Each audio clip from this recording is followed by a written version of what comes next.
Welcome to our March seminar here at RE/MAX Property Pros. The JWP Group is going to present to you our March seminar, which is, okay, we got it. Technology is finally working. The 5 mistakes sellers and buyers make that cost them thousands of dollars. It's March in northern Wisconsin. Even though you look out the window and it doesn't feel like March, we have so much snow right now, but we know spring is coming. The phones are starting to ring with people wanting to learn more about what they need to list their home for sale if they want to sell this year. So we thought as a team this was the perfect time to review the costly mistakes that people make when they're thinking of listing, and later on the buyer's agents are going to give you some costly things that buyers do as well to hurt themselves in the buying process. So let's start with the sellers, and thanks to Thompson Kane West Kane for his sponsorship of our series seminar this year. What will we learn tonight? We're going to talk about the top proven strategies to net you the most money when you list your home for sale. And we are also going to talk later about the top things you can do as a buyer to protect your money when you buy your home. All right. The top 5 things that cost you thousands of dollars: marketing and approach. So there's a huge amount of detail that goes into listing your home for sale. So we're going to talk about the importance of basically who you choose to help represent you. It's all in the details, and there are so many. So we're going to talk about some of the details that go with staging, preparing, the first impression, all of the things that work around the first impression you give to the marketplace when you're going to list your home for sale. We're going to talk about the pre-listing home inspection. We do not see a lot of those up here in the Northwoods, and sometimes I encourage a lot of times my sellers, especially if they have a home that's over 15 years old, where people start to question the mechanicals, the roof, a lot of the guts and the expensive things in the house. They just shy away from that pre-listing home inspection, and I think it's a huge asset, especially in the last couple of years where we've had a more competitive market. Having some of that work done before you list can be an asset and a value add for buyers. So we're going to talk a little bit about the benefits of that. The decluttering of the home, I sort of gave that its own section because appearances do matter. It doesn't matter what kind of property you have. Sometimes clearing it out and making it visible can be a huge asset to you as a seller because you'll stand out from the competition. And lastly, we're going to talk about the importance of painting and sprucing your property up to make it look as good as possible. We're going to start with the marketing approach. So tried and true systems to get you sold for the highest and best dollar. So here at RE/MAX Property Pros and myself at the JWP team, we do a lot of things behind the scenes that you don't necessarily see in front of you when you are going or when we're representing a property. We use multiple websites. We use the RE/MAX site, which is not only the state of Wisconsin, it's not only national, but it's a huge global website. We use Zillow, obviously, any upgrade you can get on the main real estate websites like Zillow and Realtor.com, we do, and we advertise there.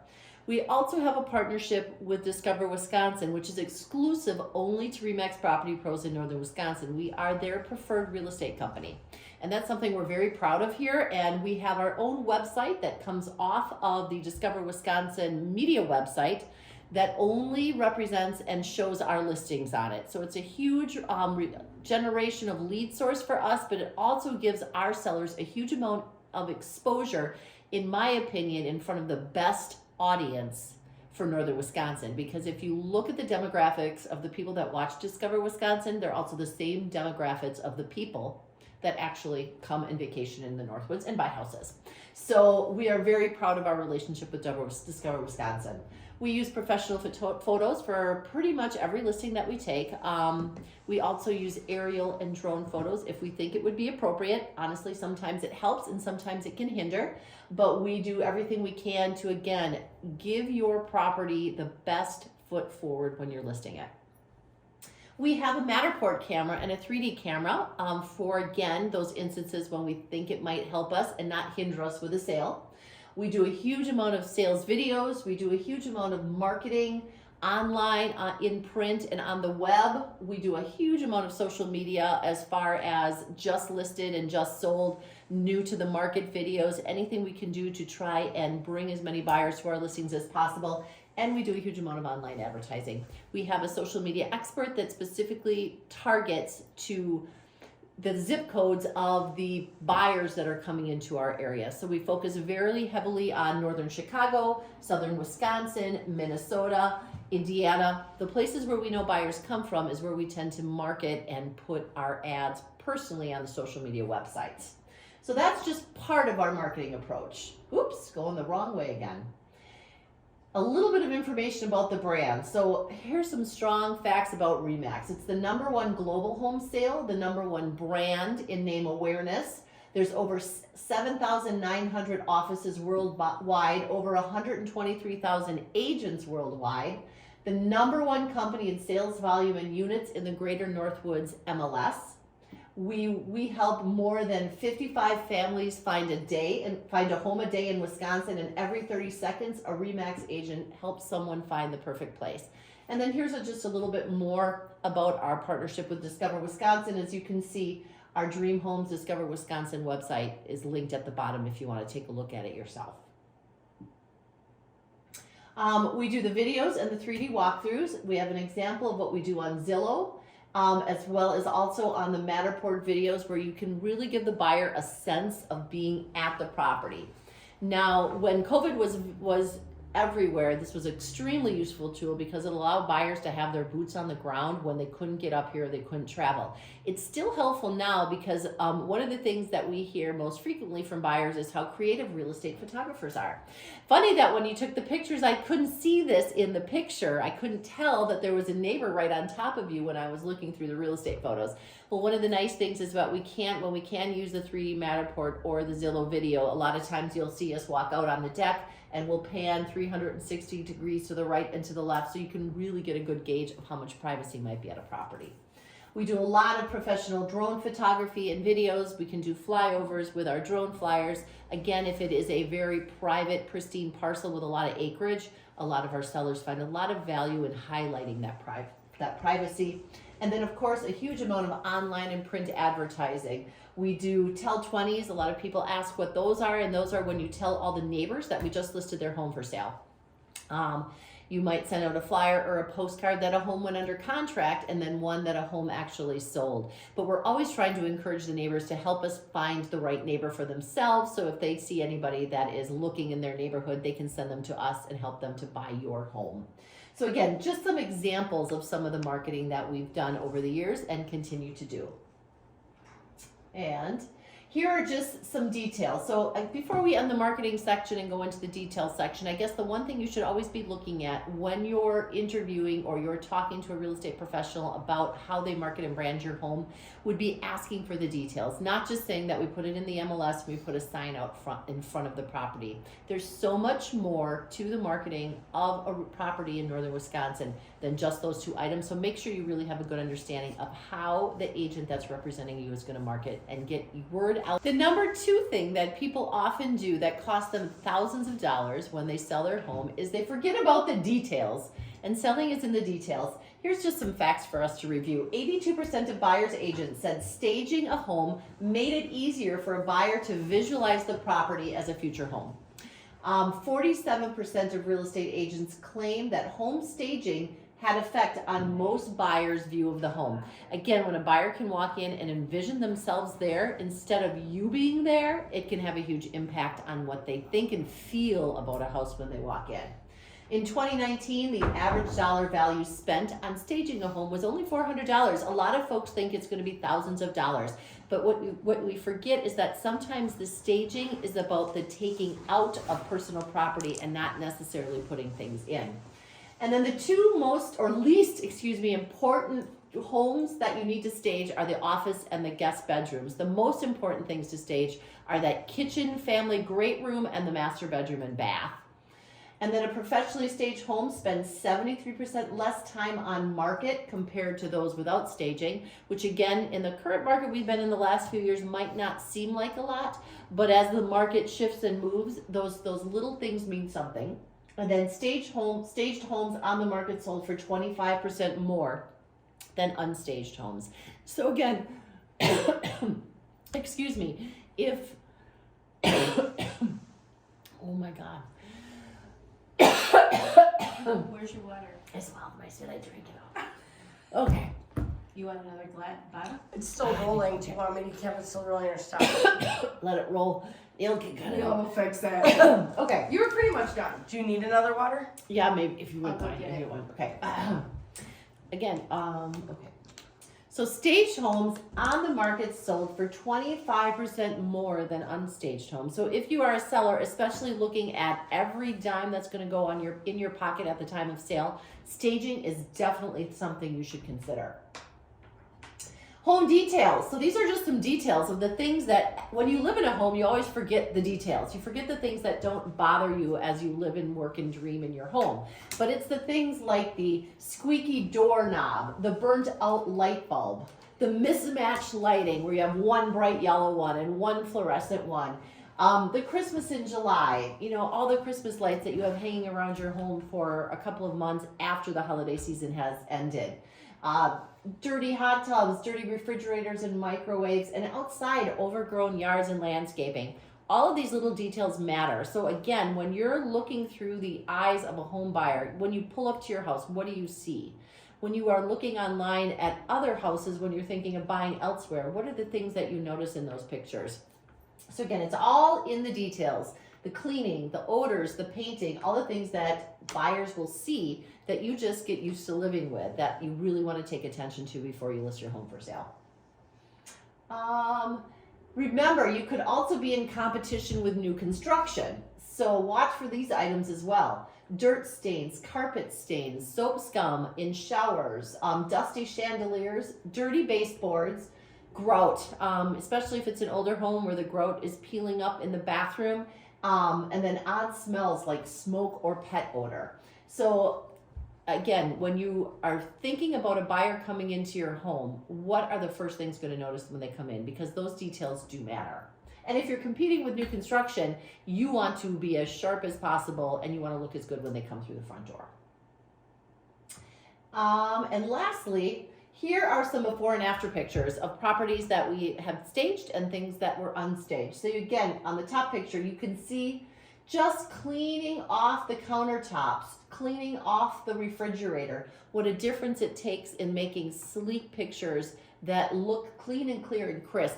And your eye is not drawn to the stuff in the pictures, but it's drawn to the space in the picture. And then I think we have one more example here, which again, you can see one picture, you can see the baskets of things, the things sitting around on the floor as opposed to the big open space. One of the things I always like to tease my sellers with is again, we want to reduce clutter and get things out of the way because we do not want the buyer to think that you're moving out of your home because you're getting pushed out by your stuff. We want them to know that you're making a good decision to move out because you want to, not because the house is no longer big enough to hold you and all of your stuff. So remember that when you're really going through your house with an expert eye. The last thing is I like to talk also about the outdoor. The outside of the house can be just as important as the inside because curb appeal goes a long way. So allow your curb appeal to say welcome when you want to sell your home. The best way to do this is to get buyers inside the house, and the best way to make them want to come in is to make it look as attractive as possible. Make your lawn stand out, paint the exterior or at least pressure wash it. Upgrade your front door, add flowers to the entrance, extend your kitchen into the patio. Remember, and I also say this a lot to my sellers of vacant land can be staged too. When you have a $3, $2, $4, $75,000 vacant lot, if you're on water or not, having a pathway down to the lake that buyers can walk down to actually look at the water and dream a little bit there. If you have a waterfront lot, put in a pier. Let them go stand out at the pier so they can turn around and look back at where their building site would be. If you have acreage, a large 40 or 60, put trails in. Give a walking path or ATV and UTV trails because part of the joy of home ownership or land ownership of that size is the ability to use it, to hike it, to walk it, to use it for recreation, which is why people come to the Northwoods. So we don't always want to forget about our vacant lots either because staging them can often be just as important as staging a home. And again, I'm always a big fan of putting some flowers out front and just making the home look warm and inviting. Or I even tell sometimes my sellers to just paint the front door because sometimes that can have a huge impact. The number 3 mistake that sellers often make when they're going to be listing their home for sale is they don't think about doing a pre-listing home inspection. Now, I understand if your home is new construction, you just got through all the permitting and all of the county inspections. I get that, but if your home is a little bit older, it's never a bad idea to have that, you hire that inspector, you have them come in while you're going through the process of getting your home ready for sale, and have them go through with their fine-tooth comb so they can give you the idea of what they think needs to be done or what would come up on a home inspection. That way you can make a good decision about whether or not you want to fix some of those things. Common objection is cost. I always say it's between usually $300 and $600. It does depend on the size of the home. If you have a 5,000 or 6,000 square foot house, it's going to be more. But if you have a 900 or 1,000 square foot house, oftentimes it's a little bit less. But that's the cost. And again, it's sometimes peace of mind more so than anything, because it gives you the assurances you need to put a good product on the market and know that once you've gone through the agony of getting to an accepted offer, a buyer is not going to try to renegotiate that purchase price with you. Here is just some more information about it. It really helps you understand the condition of your home, and it helps you to get ahead of repairs, which I already leaned into a little bit. If they see issues, which are going to come up on any home inspection, like GFI outlets, the sample faucet on the hot water heater, riser on a septic system. For some of the older homes, the railing spindles aren't this great code to where they're supposed to be today.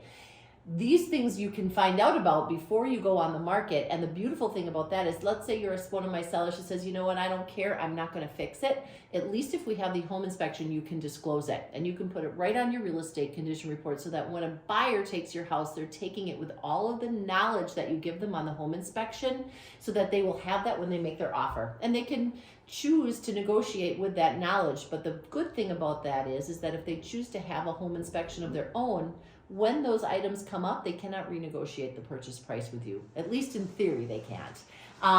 So a very good thing to understand the product that you're putting on the market, and get ahead of any repairs that may need to be made at the house. I always say most of my sellers assume that there's nothing wrong with their home because they've lived in it and they've used it and they haven't had problems. And most of the time, if something comes up big, bad, and scary on a home inspection, they absolutely want to fix it. But my feeling is, why not fix it up front before that buyer finds out, and then they have a sneaking suspicion in their head that you might be hiding other things from them that you were aware of about your home. Here's just a couple of other things. It helps you choose the right price, because if you are looking to sell your home and you know, for example, the home inspector flags the roof, and he says, hey, the roof is going to have to be replaced this year. It helps you to either know to negotiate that with an offer, disclose it up front, but it gives you the power of how you want to use that information. It helps you to do better marketing, because if we know what those issues are, or we have that home inspection that we can put out there to market to the marketplace when we're putting your property out there, it's an extra tool that we have that gives buyers assurances that you are the sort of seller who cared enough to do a pre-listing home inspection. It helps you attract serious buyers. A lot of buyers will take a look at a property, and if it looks like it's older and they think there could be hidden issues there, they may not want to even go the next step to make an offer, because they assume that there's going to be things that come up with a home inspection. This helps negate that objection 100% and help buyers to be a little bit more serious when they're reviewing your property, because they will know the knowledge that you've shared with them. It helps to decrease negotiations immensely, because if you're giving them all the information up front, it helps you to offset them coming back to you in the inspection process of the offer to purchase and renegotiating that purchase price with you. And lastly, it saves you money.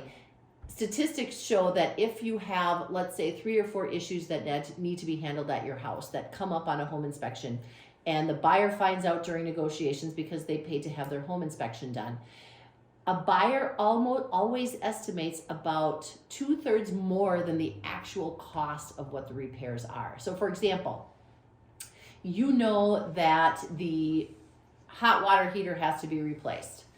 You know it's going to cost you $750 to do it, because you have a relationship with your plumber, you've already talked to him about it, and you know what it's going to cost. That buyer, when they get that knowledge on their own of that hot water heater needing to be replaced, they're probably going to go call 2 or 3 plumbers that have never been to your house, that are going to look at every worst case scenario before they give that buyer a quote as to what it's going to cost them to fix it. So that $600 that you know that you would spend to fix it, they'll probably estimate it will be $1,200 or $1,800 because they assume there's going to be all these problems that come in when they're trying to fix it. So again, it gives you that control in the contract that I always like my sellers to feel like they have the control of the negotiations and of everything. And if you get that pre-listing home inspection done, a lot of times it puts you much more in the driver's seat than the buyer. The fourth thing that sellers often overlook when they are listing their home that could potentially cost them money is the decluttering. Turn your home into a neutral space.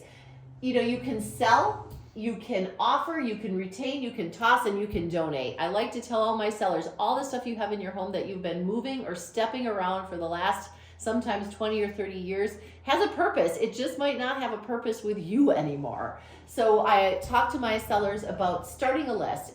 In my perfect world, I have a seller at least 6 to 7 months before they're ready to list their home, reach out to me, sometimes even a year or a summer before, so that we can take the time to properly get the house ready to go on day 1 of the listing contract. But I always tell them, start a couple of different piles at the house. You have your sell pile, you have your offer to friends and family pile, you have your retain, the things that you have to take with you, you have your things that you're going to toss because you know in your heart, as much as you don't want to let go of them, nobody's going to want them.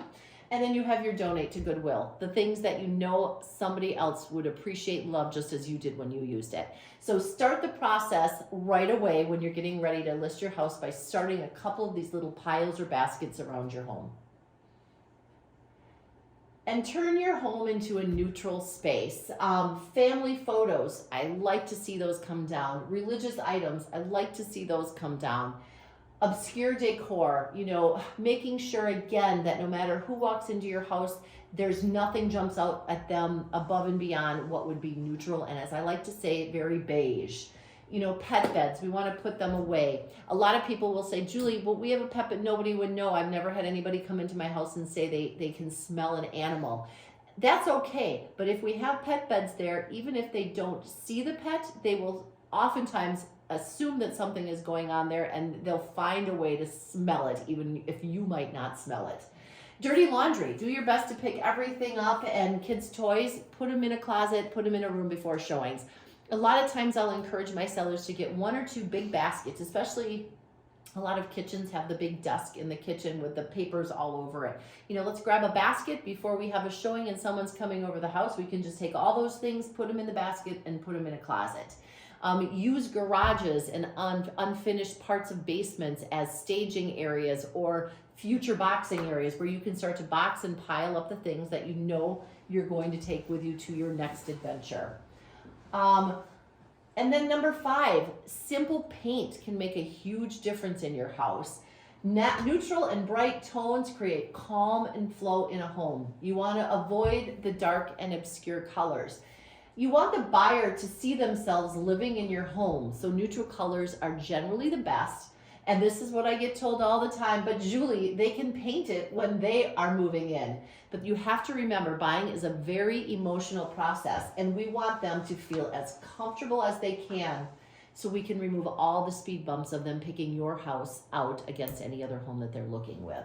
Now we're going to go through what the top 8 mistakes that buyers do to leave dollars on the table. And we're going to have the buyer's agents come up and talk with us through the process a little bit and kind of go with you through what their personal experiences are, having done hundreds of transactions in the last couple of years, and the things that they recommend to all buyers that they should do when they are getting ready to buy a house. Hi, Alicia. Hello. Why don't we start with you, and we'll go through the first 3. Why don't you kind of take the buyers through what the first 3 mistakes that they do that can cost them thousands of dollars. So, biggest thing, the first couple big things are understanding what you need and what you actually want in a home. So, needing and wanting are very, very different things. You know, making sure that you talk with your agent on what the requirements are out of that home, and really dialing in on, you know, you need a 4-bedroom home because it's you and your 3 kids. You might not need a 4-bedroom home if it's just you and one other person. So what are those wants and what are those needs? Not understanding what those wants and needs are and how those are dialed in. Becky Priggy, one of our other agents who's not here right now, but her biggest thing is, in her opinion, the biggest, costliest mistake is waiting for that perfect property and not being able to filter out those wants and needs. Yep. In her experience of over 20 years in real estate, she still has clients that are waiting for the perfect property. And those clients that have been waiting and looking for 20 years have lost 38% of their purchasing power. As the last few years, we've seen those prices go up 38%. So understanding and being realistic about what those wants and needs are in that perfect home is really important, and it's going to save you a ton of money in the end. So talk to your agent, talk to your spouse or your partner or who you're purchasing with, and find out what the wants and needs are and what is priority out of your purchase. And don't you always feel as well, I've talked to a lot of people that have bought a home and bought land and built because they couldn't find the right property. And the first thing they do as they take you to the house the first time, because you sold them the lot and they want to show the house that they just built to you, even as they're walking through the home and taking you through it themselves, they're telling you, yeah, we should have done this. Yeah, we should have done that. One mistake we should have done is over here. We should have made the laundry room a little bit bigger. So I think a lot of times buyers assume that they have to get to 100% of the things on their need list, when in reality, if you can get to 85, I think you're doing pretty darn good, because no home, even if you build it from scratch, is going to take you to that 100%. Wouldn't you agree with that? I would agree. You know, let's look at those check boxes and make sure we've got 8 of the 10, or at least the big ones covered for you, and then you can move from there. Awesome. Mandy, why don't you take us through the next 3 mistakes that cost buyers thousands of dollars when they're purchasing a home, especially in northern Wisconsin? All right, sounds good. So the next one is going to be financially prepared ahead of time. I've come into a few times where buyers are, they have their down payment and that's really all they're focused on, and then all of a sudden they forget, oh, we have closing costs too. Yeah. So not budgeting for those closing costs can leave them scrambling at the end, and it's typically about 2 to 3% of the purchase price, but that depends on the type of loan that they have as well. Awesome. So that just kind of leads right into choosing the right financing and looking at your ability to afford the home. And then it just kind of shows the price of the home, your down payment, your interest rates. There's a lot of things that you should be looking at than just the down payment. Yep. Awesome.